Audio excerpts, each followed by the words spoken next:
which just not with a naive way of doing things, with just manually making points and lines, meant we couldn't put the start point and the end point on here.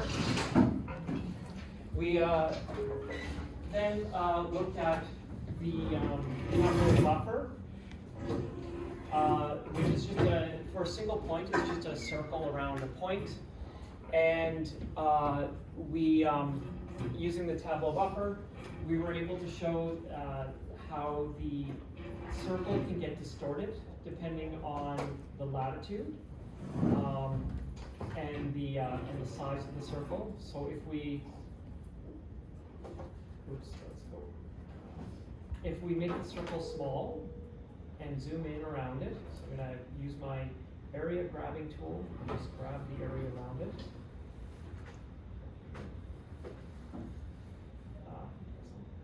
Where's my, oh, there's my zoom in tool. Use my zoom in tool, and I take this area and I make it very small.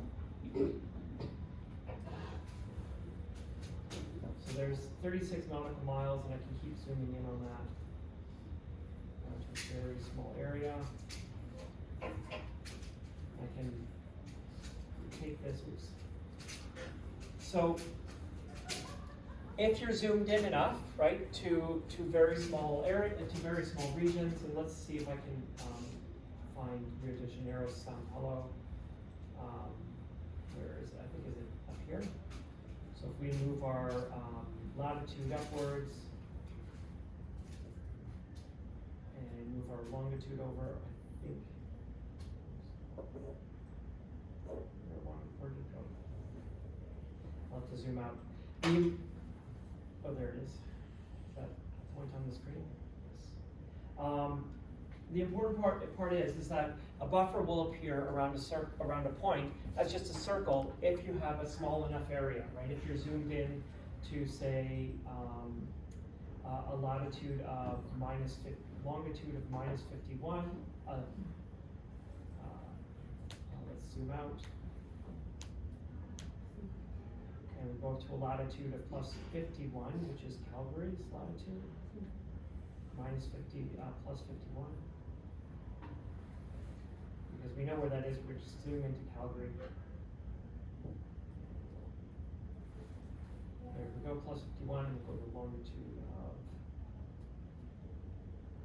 there it is.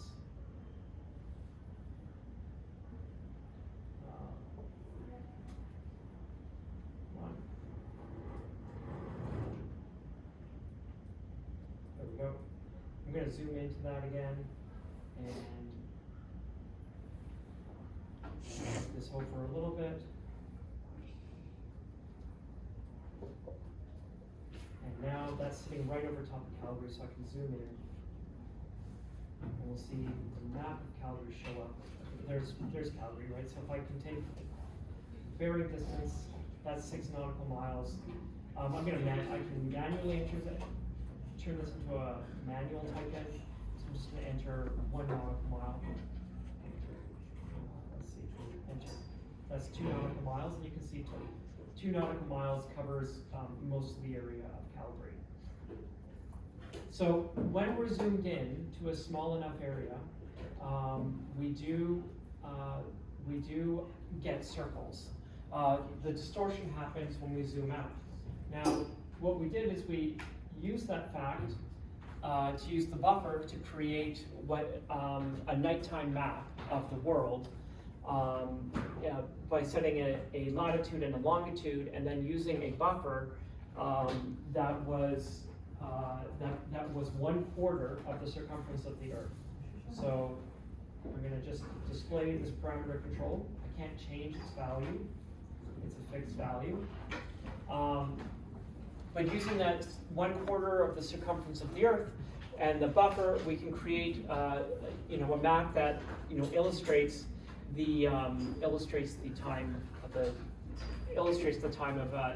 the nighttime coverage of the Earth. If we wanted to be really slick about this, we could actually use the time of year and time of day to calculate these the center latitude and longitudes over which to center the buffer. So right now the buffer is centered just about over the UK right now.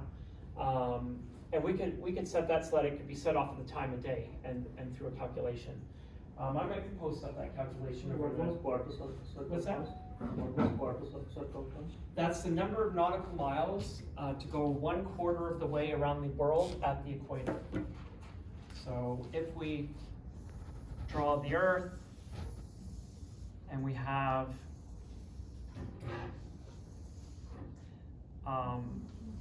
North Pole and South Pole,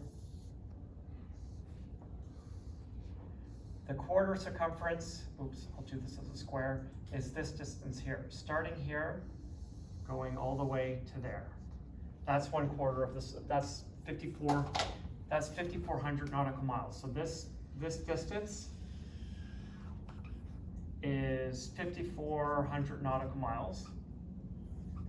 So what does that mean? Well, if I'm drawing, remember I'm taking a single point, and I'm drawing a buffer of radius 5,400 nautical miles, a circle, but I'm drawing that circle on top of the sphere that is the Earth, and that's why we get this shape that looks exactly the same shape as the area of the Earth that is shaded by nighttime. And I've actually drawn this in a way so that it looks approximately like what our current daytime position is, right? In another hour or so, we're going to be in another hour or so, this line will advance to the west, and we'll be in darkness, and nighttime will have started. Now, the question is, one of the things that we saw was that the lines that are drawn between 2 points are great arcs, right? They sit on the major circles that the major circles that span the planet. What if we wanted to draw like a straight line, at a given latitude? Drawing a straight line along a given longitude will work okay because the straight lines from pole to pole are great circles. But what if we wanted to draw a line straight across at the latitude? And the use case for the data set, I'm using the ice extent data set, would be to draw a line straight across that represents the average extent of ice on a given day. Like on average, how far north and how far south did the ice go? So the first thing you want to do to set this up is figure out that average extent, right? How far north and how far south did things go? And I'm just going to put up the calculations for let's see, is it average latitude? Okay, so all right. One of the key components of this is in the Arctic there's no land area, right? So the average extent of the ice we can just calculate from the amount of area covered by the ice. But in the Antarctic, the area right around the pole is covered by land. So we want to incorporate that amount, right? We want to incorporate that amount of land into the amount of the total furthest north the ice would reach. So to do that, we need one little bit of information, and I created a constant parameter. I created a constant parameter control called Arctic land area, and it's in millions of kilometers, and it's a single value 14.2. Right. So I'm going to write that up on the board. At Arctic land area equals 14.2 times 10 to the 6th kilometers. So that's 14.2 million squared. Million kilometers squared. So that's the first little magical bit of information we need. And then the next thing is we need to figure out what latitude, let's see, I just want to make sure I got the extent, my extent calculation. Well, that's the actual extent area, extent latitude, that's what I'm looking for, edit. How did you get the constant 14.2? It's like a conversion rate or something? Yeah, so where did I looked this up on the web. So I Googled what's the land area of Antarctica, and the land area of Antarctica is approximately 14.2 million square kilometers. Should we use the same standard for all the units, like, you know, that is in square kilometer? Should we convert this as well, the nautical miles? to No, kilometer? no, we don't need to worry about that. Yeah, I'll show you how we're doing this. So, given the land area of the Antarctic, what we next do is we create a total area calculation. Actually, what I didn't show here is I created a land area calculation. So this land area calculation, it just does something very, very simple. It says, if we're working with records from the Arctic, there's no land, 0.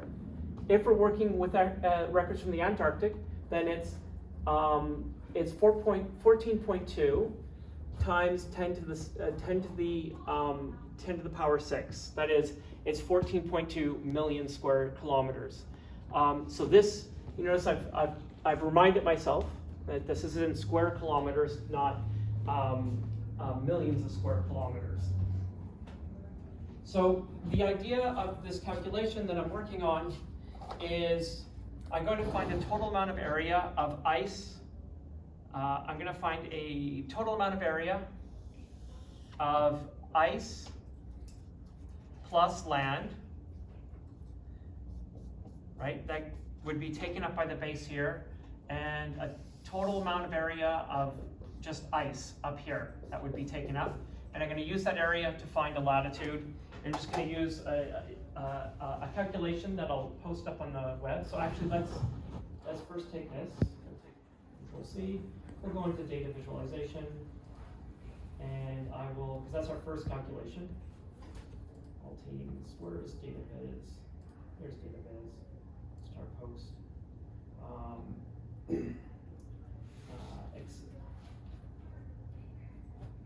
Ice, extent, latitudes, calculations.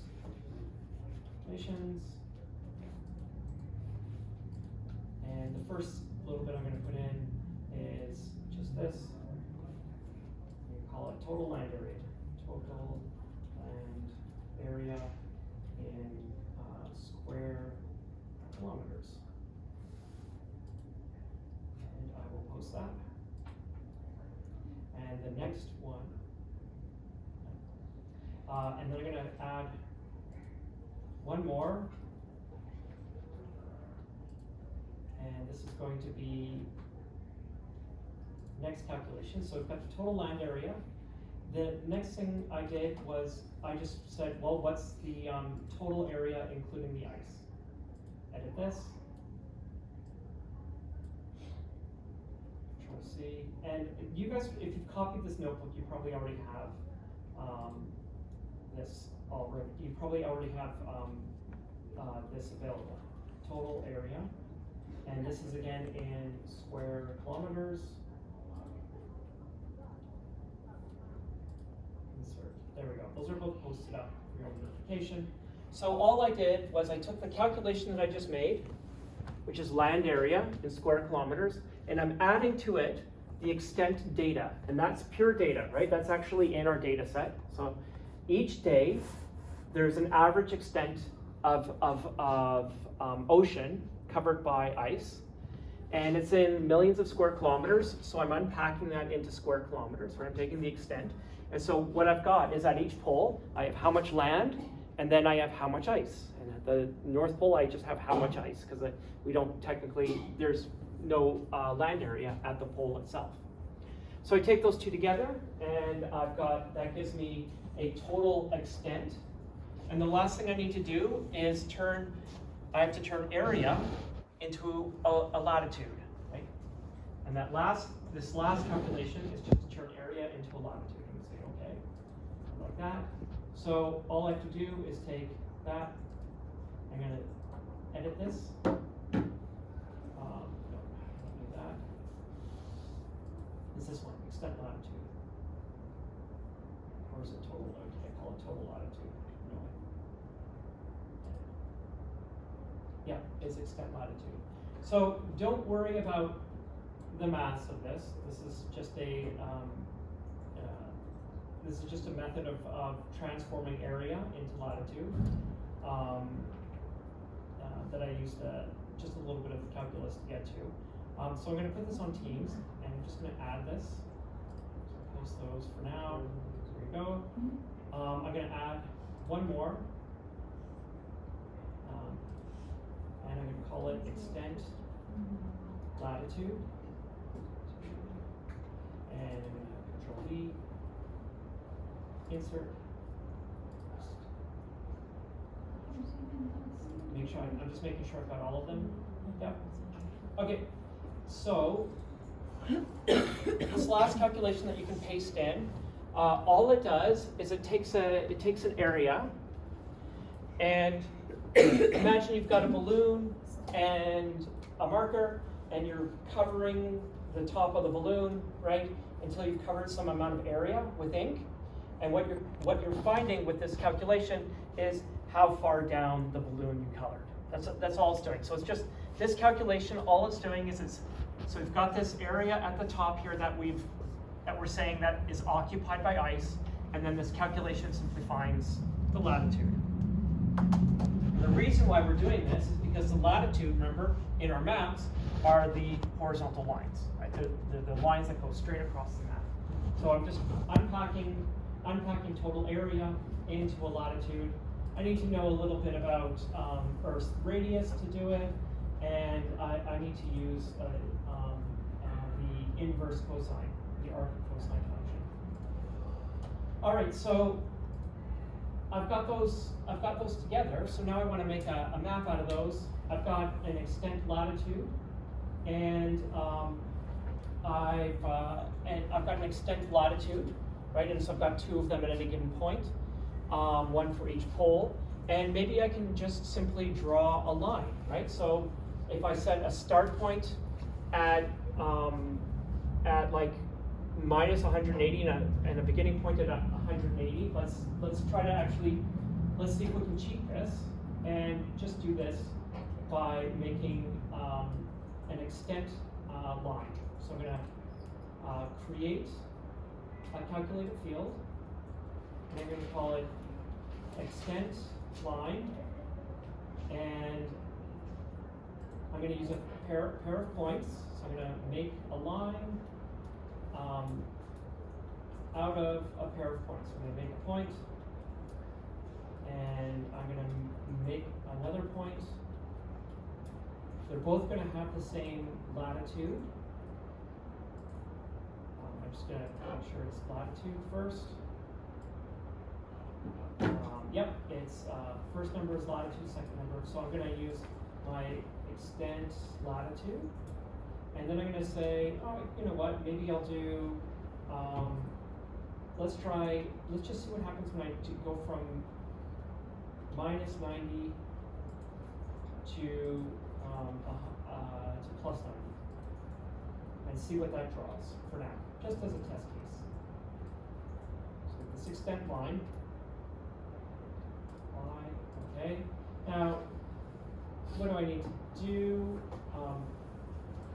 The first thing I need to do is I need to differentiate between the poles. So I'm going to drag poles into detail. The next thing is I am going to want to filter by my observed time, right? So I'm going to want to look at one thing at a time. So it's going to start off as as continuous. I'm going to change it to a discrete exact date. And I'm just going to start with current date. Say OK. I'm going to turn this into a slider again to make it easier to work with. Show filter. I want to make this a single value slider, and I can go through all the usual benefits of getting rid of the all values, because I don't want to show all values, because that will mess up my display. I only want to display, I only want to display the lines for a single day at a time.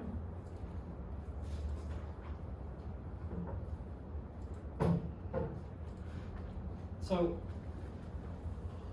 what I'm trying to do is imitate, but in a flat version, what I've done with the board, which is coloring the bottom and the top of the poles with how much ice there is on a given day, or how far north and south the ice would reach on a given day. Let's see, do I have customize? Yeah, that's good enough.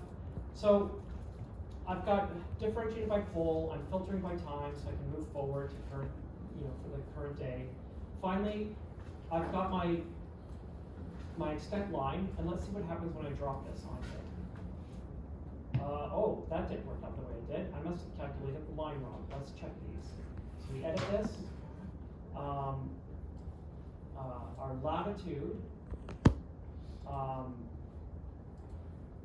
latitude is correct. Oh, it's. Hold on. Our latitude is correct. Sorry, I'm trying to get this to be smaller. There we go. Yes. All right. So we have a spatial attitude from spatial thing from. We're making a line starting at.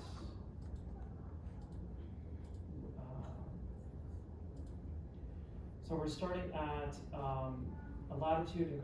So that should be. It is asking for longitude, right? Yeah, it should. That should, because I'm keeping the latitude constant. Arctic pole, it's almost like it's switched. How did I? So I've got the pole. Yeah, so I've got the observed tape. Yeah, that's right.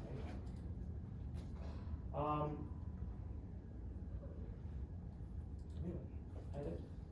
Okay, so I'm going from, let's see, if I do minus 45 to plus 45. There we go. Oh, it got really confused. Okay, so, oh, I know what I'm doing wrong. The extent latitude is the extent latitude is actually not the latitude itself, it's how far from the pole I am. So what I need is, I need to take, I need something that, so remember that the latitudes are negative in the south and positive in the north, and what I've calculated is not this latitude, but this, right? So this is supposed to be minus 90, and this is supposed to be plus 90, and I've got a positive number that represents how many degrees of latitude are taken up. So down here I have to take minus 90 and add a positive number, and up here I have to take plus 90 and subtract a positive number. So either way, it's 90 minus and 90 minus. But I need something that changes sign with the type of pole I have. So we're going to do this. And I'm just going to reformat this so that I can follow what's going on. And finally, I'm going to take all of this and map it by something, multiply it by something that changes sign. So I'm going to say, sure I've got everything lined up nicely, inline if, and I'm going to say if the pole equals Arctic, then multiply by 1, otherwise multiply by -1, and I'm going to copy this, Control C and Control V, and I'm going to make this plus 45, start in the south, start left, go to the right, apply. Okay. So it's still edit.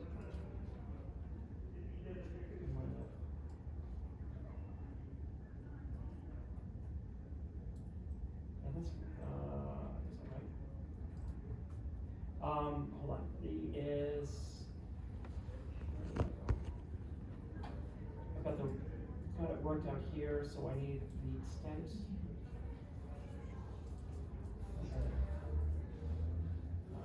Yeah, Arctic -1 and then -90. -90, yeah. 90 minus and then Arctic 1, okay. So that is correct, that is the correct one. So I'm gonna go back up here and edit this. So I've got, all right, I'm gonna paste this in here as well. What this calculation is doing is it's just moving, it's all it's doing is calculating the latitude from the equator down. So this just converts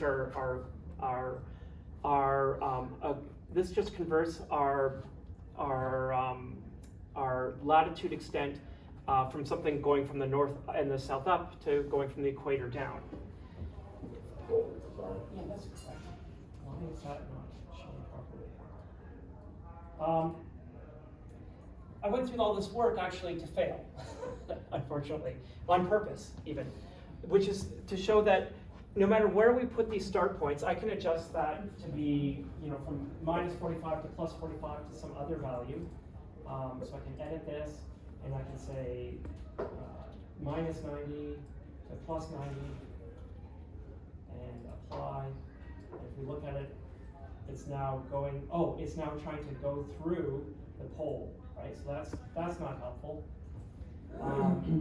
I could try to make these really far apart, but that would just make them back to the same point again.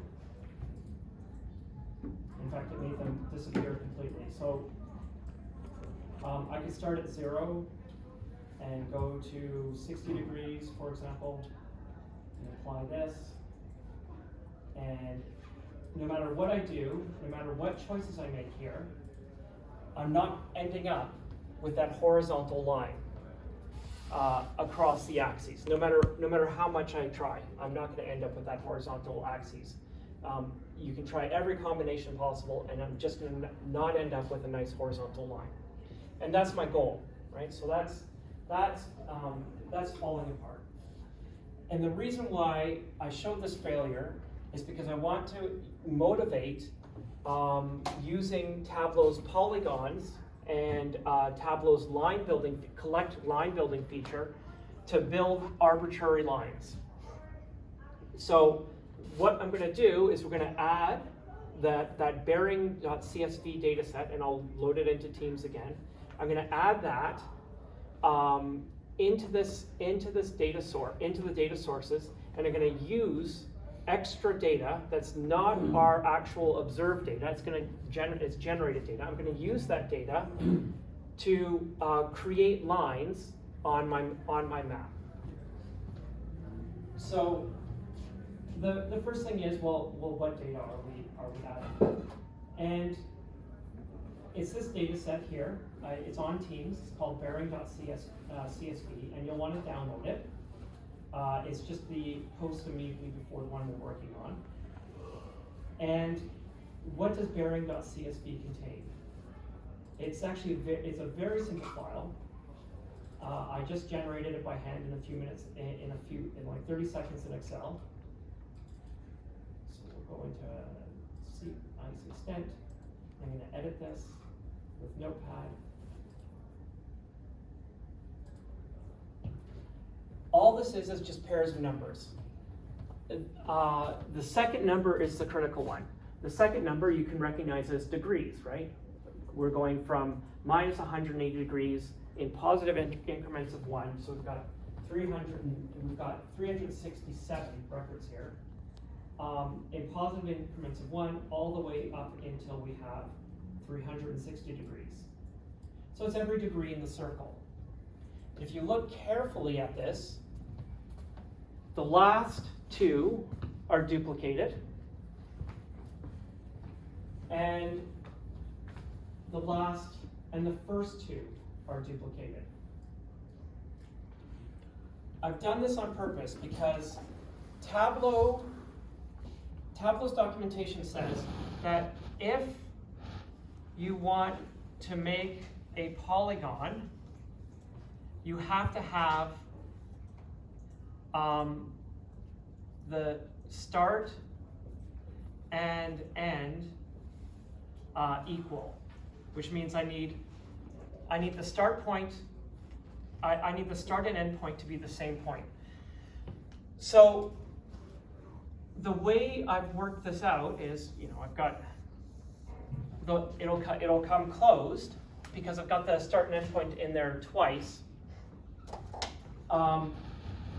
There's also one other little trick I've done with this, which is that because of the way Tableau draws lines, if I drew a line around the equator, it's not going to fill it in. I've tried this; it actually doesn't fill it in correctly. So what I'm actually doing is I'm drawing a line that starts at the South Pole. It's going to go north, then it's going to go back along, all the way around, and then match up with that point, but not quite, and then come back down again to here. And what Tableau will do is it'll actually fill in all that space behind the scenes for me. And that's why the start point and end point are in there twice. In general, for something just in the middle, like if you're drawing a closed route on in a city, you only need you don't need the double doubles there ahead. You just need one point, any one point to be in there twice, and then you have to set the order with which you go through the points. And so that's the first column, and the next thing to pay attention to is I've got this column called ordinal. And I use this column to tell Tableau how to step through all the points. So I'm using that column to say, start here, and then move up, and then move around 1 degree at a time, moving all the way back around 1 degree at a time, and then go back down again. So that's why that data set is structured the way it is. And the next question is? So this data set would be, the result would be a circle, right? Yeah, and the thing is, when you link this data set to the other data set, how far out the radius, right, that can be different for each one of these rows. So you can actually end up being able to draw arbitrary blobby shapes, right? Because you can. It can be any shape. Yeah, that's right. So if I set my center here, right, then I can do shapes that are basically anything that I can draw a straight line. It's more or less a convex shape. Anything that I can draw a straight line to from a center would be allowed in there. So although these are bearing points on a circle, how far you go from that bearing point can be arbitrary. Which is mathematically it's the same as saying a convex shape. So the question is, how did I load that into Tableau? And it's actually pretty straightforward. I'm gonna do it over again and then delete it. But you simply take your CSV file, drag it over, and it's gonna automatically try to map to the global CS extent. And I'm just gonna rename this example bearing join, example dense join for now. Now it says, oh, the join's broken, right? Can't get this to work. Now, what I'm setting up here is a full join. Every record gets matched to every record. And the way you do this in Tableau is you click on the join, you say, well, first off, you have an equality, you can use an equality operator. They say, create a relationship calculation, right? I'm not going to select any of the fields to match on. I'm going to create a relationship calculation. This doesn't get stored anywhere. You can just put anything you want in. But what I've done is I say true. Okay, so that's the left-hand side. And then I just put the exact same value in on the right-hand side. True. I could have said A equals A. I could have said 2 equals 2. I could have said -3 equals -3. I could have said October 25th, 1973 equals October 25th, 1973. I could have made any choice, right? As long as it was a valid choice. You're going to hit OK, and we're done. So that's how this bearing set is joined as well, right? So it just says true equals true, and that's equivalent to a full inner join, or a full join between two tables. So it's the equivalent of specifying select from table 1 and table 2 with no join criteria. It's just gonna come up with every combination of value. So what this does is remember I have one record per poll I have one record per day of the year. One record per poll per day of the year.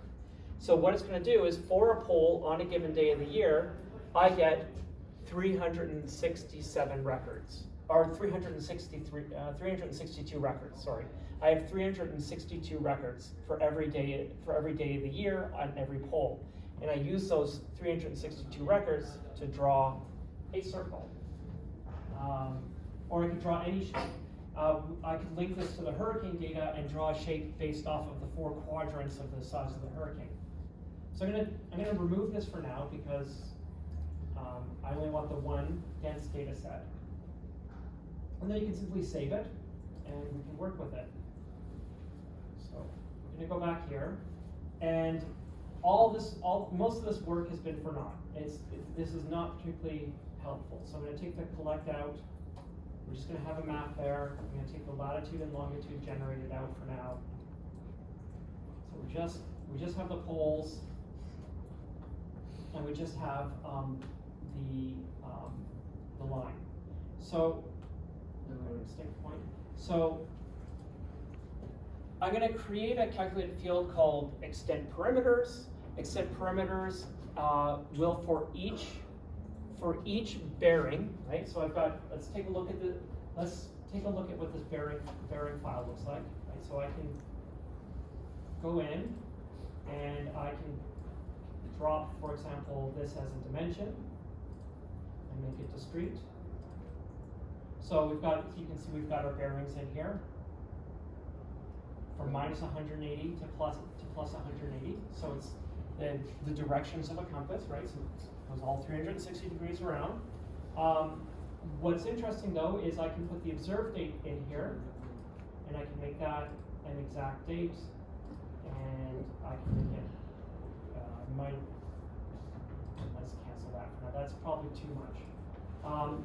What I can do is, let's just drag poll over. So this is a tabular representation of a full join, right? Minus 180, both Arctic and Antarctic records in there. And for that matter, let's put in both. So we are matching value to value, not Yeah. the attributes. We're not matching any values. It's simply got all the rows times multiplying all the rows. So there's a few thousand rows times 360 rows, and we multiply the two together to get the total count.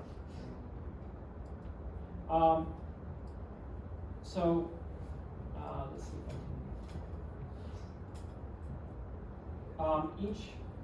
can.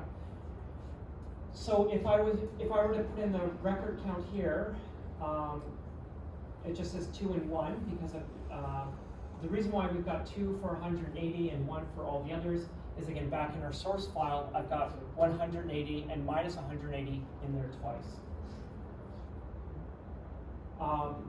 However, if I take that out and I put in global sea ice extent and I put in the count of that, you can see 15,000, right? So for each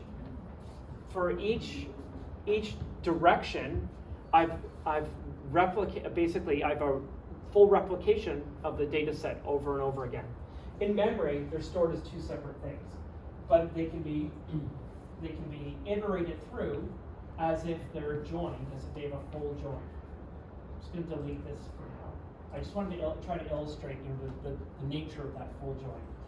So what I need to do is I need to calculate these points. So let's create that calculation.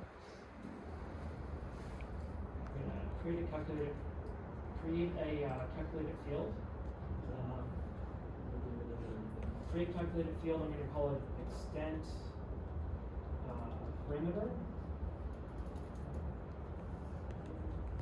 meter, and I'm just going to put a 1 in for now.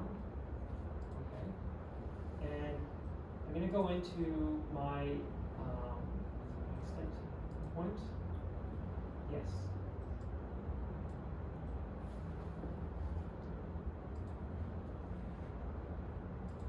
So I'm going to edit this and drop this in. Okay, so what is this doing? For each azimuth direction on the compass, create a point at the latitude, north or south.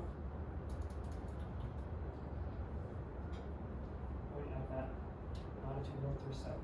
So I'm going to just copy this in, which we'll see, and I'm going to drop it into Teams again. Let's edit this. Okay, wrong one. Edit this. We're going to add, we're going to call it limiter extent. Control V, insert, and post. There we go. There. Okay, so that's all up and running.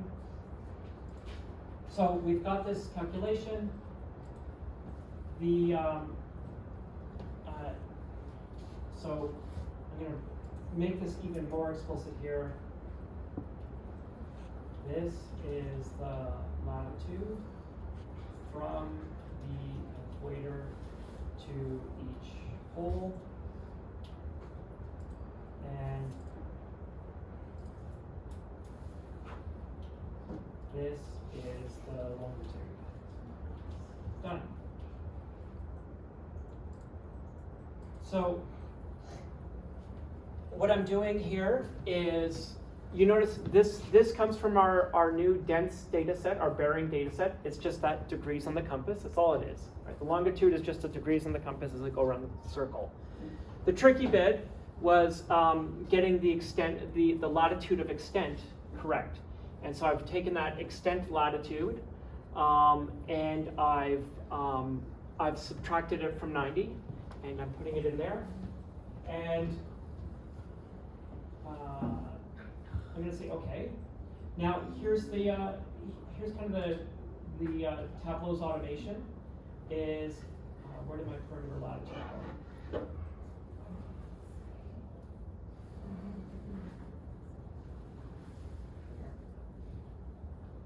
Oh, I guess it's extent perimeter. So I'm going to take extent perimeter. I'm going to simply drop it on the map. Oh, and you can see that it's got it's got the globe icon next to it. I'm going to drop this on the map. And it's not bad. That's almost exactly what I need. It's a set of lines. I can change it to a set of oops. I'll do that. Let's see. Right. Yes. So it's, if I make this smaller, we should be able to see the individual points of this. Oh, I can't make this smaller. That's weird. So right now it's just, and let's see if I can move this up and down. There we go. Yeah, it moves from day to day, right? You can see it shifting from day to day. So this line represents on average how far north or south the ice was, and so this is in January. So of course the ice is as far south as it can be in the north, and as far relatively far north. So if we go forward to like sometime in midsummer, there we go. There we go. So we can move these around. You can push the ice north or south by moving through the days. Now, this is a set of points along the line. So the critical point here is extent perimeter. This extent perimeter is not a single, this is doing an aggregate over all the rows in a single day, right? So normally we'd only be aggregating over 2 records, right? Because we only have 2 records in our ICE data set. But because we have the extra 362 records, we're actually aggregating over 362 records, which gives us the ability to plot these lines. Now the next thing that I'm wondering is, can I get this filled in? Like, how can I get this filled in? And the answer is, I change it into a polygon. And a polygon initially breaks, right? Because, and the reason why it's breaking is it doesn't know what order to follow the points. So you have this path here, and I have to specify the order that I want my points followed. So I'm going to use my order, right? I've got an order here. I'm going to drop it into this, and I'm going to change it into a dimension, and we're done, right? So we've got a filled polygon around each pole that moves north and south as the seasons progress, right? Did we do any calculation for this to draw this thing? To draw this thing? So this only works with ordinal. We are not doing any plus and minus. No, so the trick with path, and let's open up let's actually, I don't have to open up the CSV file. I can just show you this. Like So, we have the points of on the pole. We have the points, but yes. So I'm gonna, come on, dimension. And please make it discrete. Okay, so I'm going to put ordinal and azimuth, so we're looking at it exactly how we would see it in this is how it looks in the CSV file. So the constraint on that path box that I dropped ordinal into is that the value has to be unique for each row, right? I don't have 2 in there twice, I don't have 11 or 13 in there twice, right? As long as it's something that can be ordered, so you could even use, I think you could even use a string in there as long as the strings can be ordered and they're unique. You can certainly use time in there, right? So you can, for drawing delivery routes, you can actually have timestamps in there. As long as the timestamps are, as long as the ordinal, the things that you're using to order the data by, are unique. So path. so that was the point of it. Of ordinal, yeah. Equator, like point of equator. Yeah. So ordinal, that's why it goes from 0 to 362, 0 to 360. 0 to 362 is that it's ensuring that I'm going along the points in the order specified, and the order that I specify is that, and that's the trick with the equation here with the perimeter extent perimeter equation. And the trick that I've done here with this inline F is I've said, if it's not the very, very first point and not the very, very last point, give me my latitude. Otherwise, give me either the north or the south pole, depending on whether or not I match the Arctic. And so what it's doing because of that is it's saying 0 is right here, 1 is right here, but that's really the same point, so it automatically draws the line. It goes, or 362 is right here, so it goes 0, 1, 2, 3, 4, 5, 6, 7, 8, 9, 10, 11, 12, 13, 14, 15, all the way around, and then hits this point and then says, oh, 362, and then it closes it off because this whole space here is the South Pole. Even though on our projection it looks like many points, that's actually one single point. And Tableau's smart enough to know how to do that. So the final thing that I did in here is I just played around with the coloring. I said, oh, you know what? Set it all black, make it really transparent, maybe even make it 10% transparent. I can apply a border to it and a nice blue border to everything. And the border here, getting the border to show up, is where you can really see how it's doing the oh, that's weird that looks kind of greenish. This is where you can really see how it's doing the calculation. And actually, because it's starting at minus 180, it's starting back here. It's going 0, minus 180 at the pole, 1, 2, 3, 4, 5, 6, 7, 8, all the way up to 361, and then 362. And then that's automatically joined and making a nice shaded area. The border of the polygon is the actual line that the polygon is following. So, let's see, and we can just now we can scroll this, and this actually looks quite sensible, right? It's Arctic is on the North Pole. Yep, yep. So then we gave the value of 1 maybe. yes, that's right. Yes, absolutely. Yeah. So I'll move this down so that you can see that this is multiplying by 1, so 90 is positive.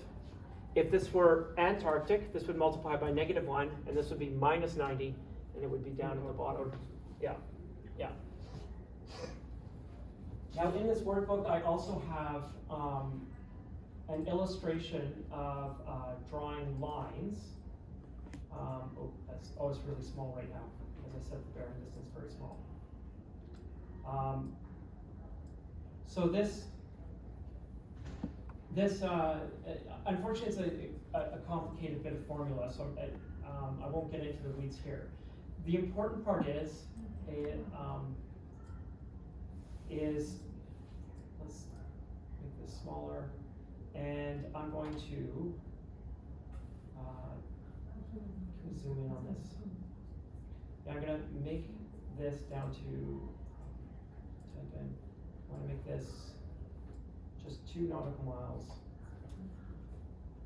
And I'm going to zoom in.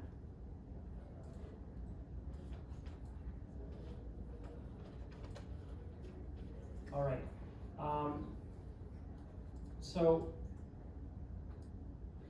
And I'm going to remove this guy.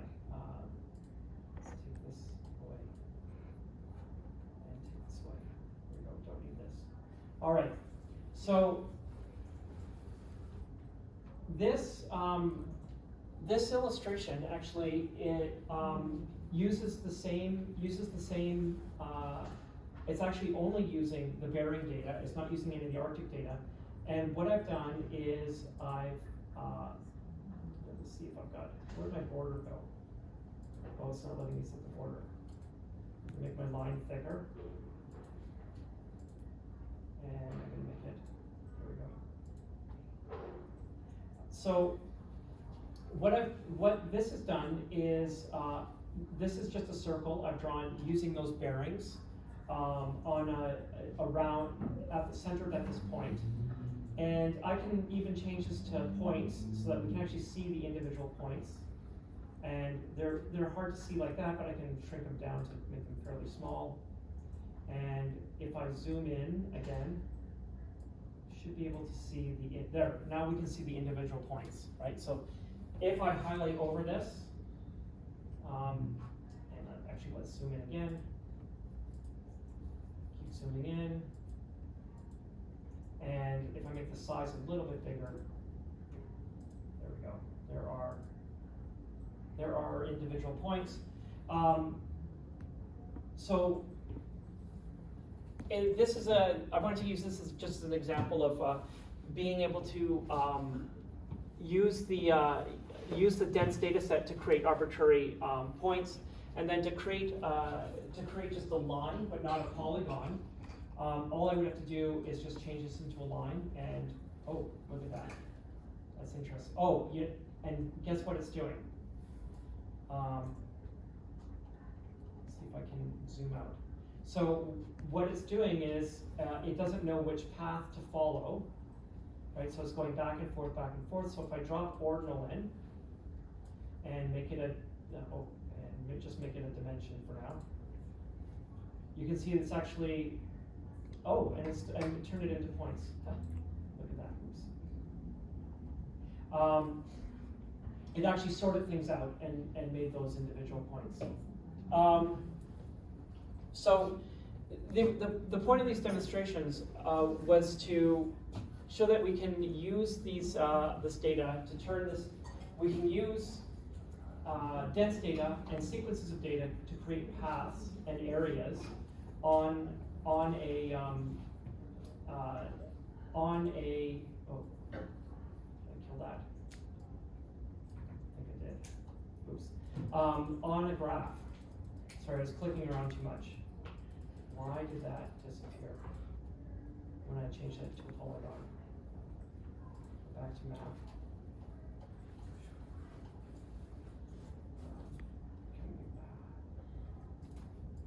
There we go. Did that turn into a line? No, it's still not a line. It should be, oh, I know, let's see if it's, yeah, I've got that edit filter. So I'm just using those ones. So this should be able to turn into a line. Why is that? Maybe if I do order by azimuth. Oh, now it's doing a single line. Okay, that's good. Okay, so that's what I was looking for. So now, so what I was trying to illustrate was taking sets of latitudes and longitudes. We've got basically 365 records here representing all the points in the circle, and we can think of each one as a waypoint along. This is like, you can imagine someone just walked or drove in a big circle, and what we've done is we've drawn a line that simply follows the path that they took. Follows the path that they took around that circuit. So to accomplish that, all I had to do was just set that as line, and then make sure that the path was not following some weird values. In this case, the path, I wonder if I can actually set this to the dimension. Probably not. Attribute is fine. If I set this to dimension, then if I zoom in, it becomes, nope, that's working properly. I don't know why that ordinal didn't work properly. So this is sort of like an equivalent of a data set where we'd like have an aircraft flying a circle for maybe searching for wildlife or something like that. And what we've done is we've collected waypoints, and now we're just plotting those waypoints. So then the next thing to do is to see if we can use to see if we can use collect in the same way with our hurricane data for plotting lines. We won't get around to drawing polygons around our hurricanes, but I'm gonna save this, and what we're gonna do is we're gonna create a geographic point representing the center of each hurricane, and then we are going to use the collect function to draw the fixed path on it. So let's go. Did I already create? That's the arbitrary latitude and longitude. Oh, good, I didn't create a point yet. So average boundary distortions. Won't worry about that for now. I'm going to delete this. And I think edit this. Distortion 1, 2. Okay, I can delete those as well. So I'm just cleaning up this notebook before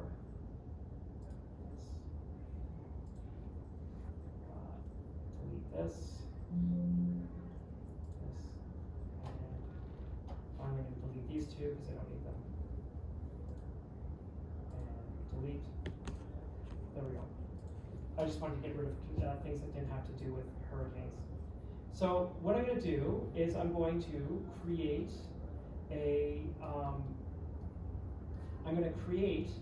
a geographic, oh, I already got one created. I've got a geographic point called storm center.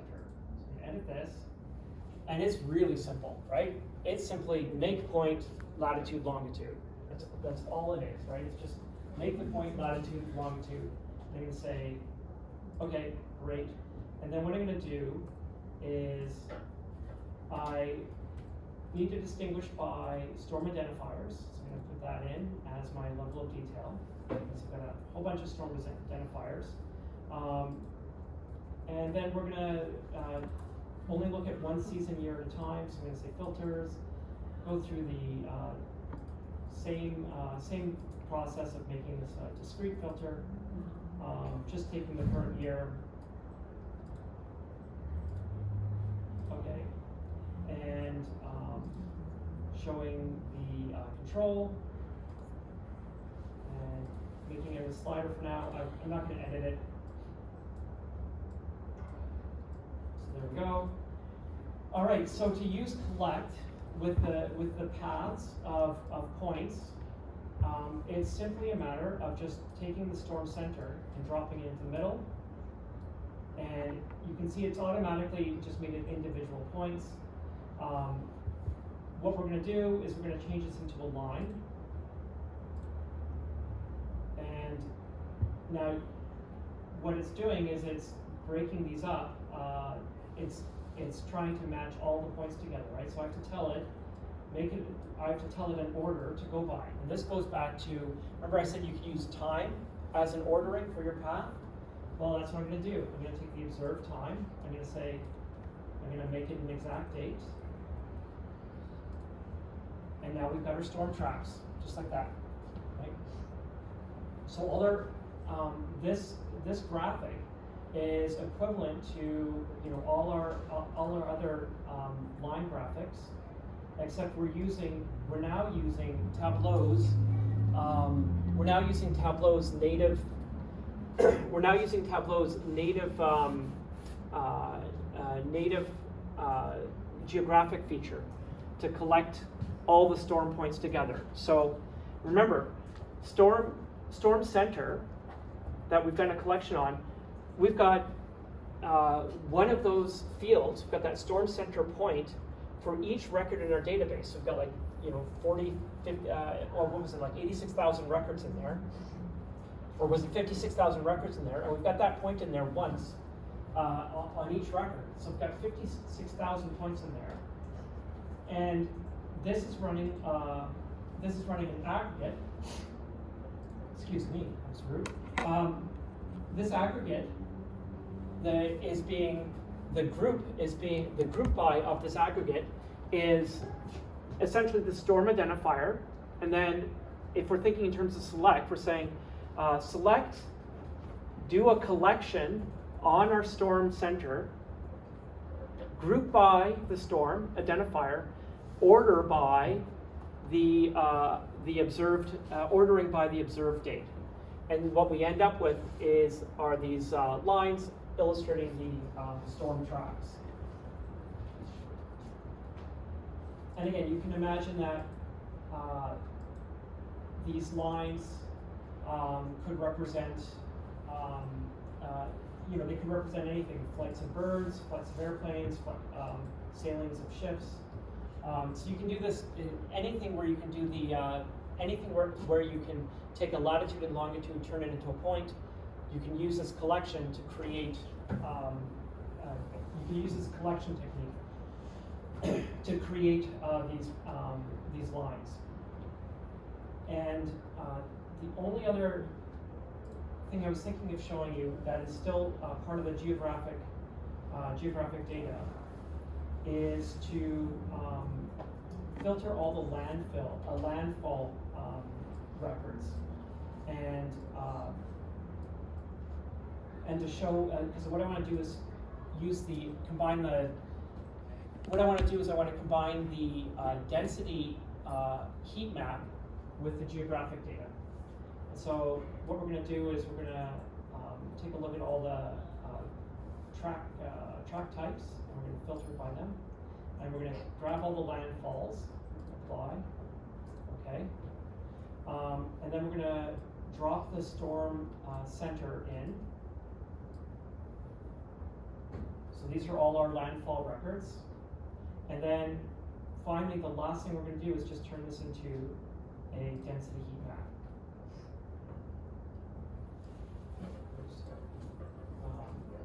Let's see what position. So the idea behind this one is what we're illustrating is all the places over the entire data set that hurricanes have landed, right? And you know, we could do clever things like we could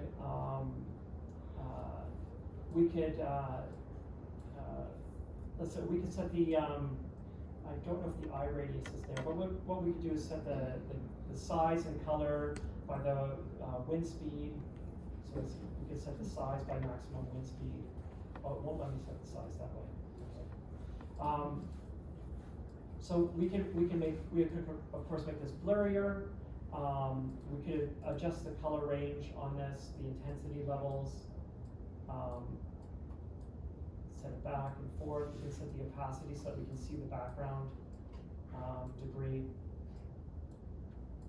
But the basic idea of this is that we're trying to illustrate the statistical frequency. You know, we're trying to come up with a visual illustration of the statistical frequency with which major storms hit land.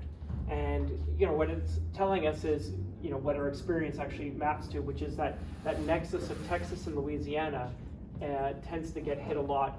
Florida does get hit, but the northern basin of the Caribbean or the Gulf of Mexico, it really gets intensely hit by those storms.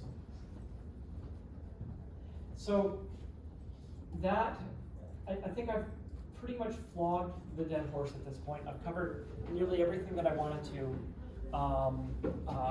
with the GIS data. The only thing that I didn't get around to was creating polygons around the storms to give them nice blobs that are shaped to their size. But then again, to do that involves quite a bit of detailed calculations, and I don't really want to. What I'll do is I'll include it in the notebook so that you guys can see how it's done. But the important part is, the important take homes are, you can use the collect to create polygons and paths, right? So in the other workbook I created filled polygons with collect. In this workbook I used collect to create paths. And the other major take home is that you can use density maps. You can use density graphs on top of maps to illustrate the physical proximity of things, right? And maybe, you know what, I might do that tonight is I'll look up the FIRMS data set. So that's our satellite-based observations of wildfires. And I'll post that up for you guys so that you guys can do a density map of wildfire observations by season, right? So you have a season selector, pick which year you want the wildfires are, and hopefully you should see like a really big density there. Actually, yeah, that might actually be a really great one for a heat density map. So what I'll do is I'll find the FIRMS data set, and you guys can use that to create a heat density map of wildfires, either in Mediterranean Europe or or Siberia is another hotbed, or Western North America. All right, thank you very much. And I'll see you in a week. Not next week, but the week after that. 3rd week of November already. Holy smokes. So.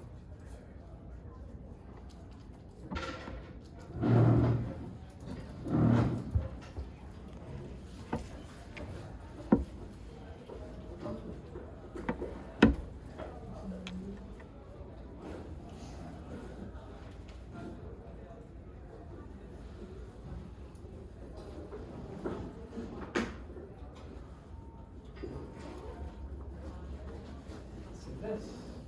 Okay, I'm going to post this up in just a moment. Just want to see